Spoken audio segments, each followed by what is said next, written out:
دوستانو تاسو له ما خبره درکړو چې 2026 میلادي کال او بیا 2026 میلادي کال د جنوري میاشت ډېره اهمه ده.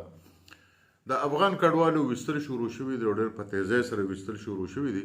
د کومو ځایونو نه چې چا تصور هم نه کېده چې دغه ځای نه به افغان کډوال وویستل شي، نو هم په هغه ځایونو کې انتظامیه راپاڅېده، د هغوی په کیمپونو باندې بولډیزر وګرځولې، د هغوی کورونه روان کړل او ډېر په تیزۍ سره د هغوی ویستل شروع شوي دي.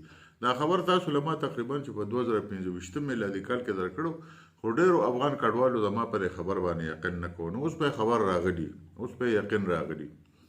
اوس د دې نه پس د جنوري د 11 نیټې پورې به تقریبا چې څونه معلوم افغان کډوال دی هغه به پاکستان نه ویستل کېږي او ډېر په تیزۍ سره به ویستل کېږي.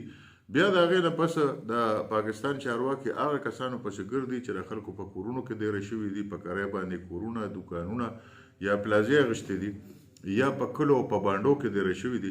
دا به هم د جنوري د 11 نیټې پورې به دا عمل مکمل کېږي او په زور باندې به په ګاډو کې اچوي او په تورخم او په چمن باندې به اړوي. واپسې چې بیا بله کوم مرحله ده هغه دا ده چې کومو سرکاري افسرانو، پاکستاني سرکاري افسرانو چې ودونه کړي دي افغانو زنانو سره، نو د هغوی ټوله ډیټا تیاره شوې ده، ځکه چې دا یو خطره پیدا شوې ده چې دغه افسران ډېرو په اهمو عهدو باندې دي او د هغوی ښځې افغانۍ دي، لهذا د هغوی ډېرو حساسو معلوماتو ته رسۍ کیدی شي او دا حساس معلومات بل ځای ته رسېدی شي. نو د دې ټوله ډیټا مکمل شوې ده او هغه صوبایي حکومت او وفاقي حکومت له ورکړی شوې ده. بیا به د هغوی خلاف کاروي شروع کېږي. په بله مرحله کې د هغوی خلاف ډېر په تیزۍ سره کار روان دی. چا چې د پاکستان جعلي شناختي کارډونه جوړ کړي دي او بیا د هغې نه پسې په هغې باندې پاسپورټونه جوړ کړي دي، نو د دغې کسانو پر ضد ډېره زبردسته کاروي به کېږي د فروری په میاشت کې. او د هغې وجه دا ده چې د هغې 2 سزاګانې دي. یو خو په هغوی باندې دا خبره ثابته شي چې هغوی په پاکستان کې په غیر قانوني توګه تېره دي، او دویمه خبره په دا ثابته شي چې دوی په غیر قانوني توګه باندې د پاکستان دستاویزات جوړ کړي دي.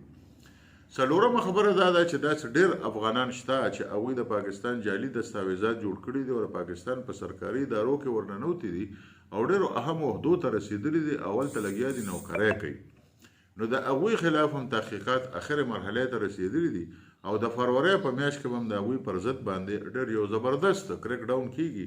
او دا کریک ډاون یوازې د صوبایي حکومت د اړخه نه کېږي، دا به د اف آی ای د اړخه، دا به د ملټري انټیلیجنس د اړخه، دا به د آی اس آی د اړخه، دا به د فوج د اړخه او دا به د وفاقي وزارت داخله د اړخه کېږي.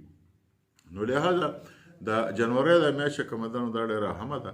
او بسې بیا د فروری په میاشت کې به تاسو وګورئ چې داسې عملیات به وشي چې د هغې به تاسو چېرته تصور هم نه کړی.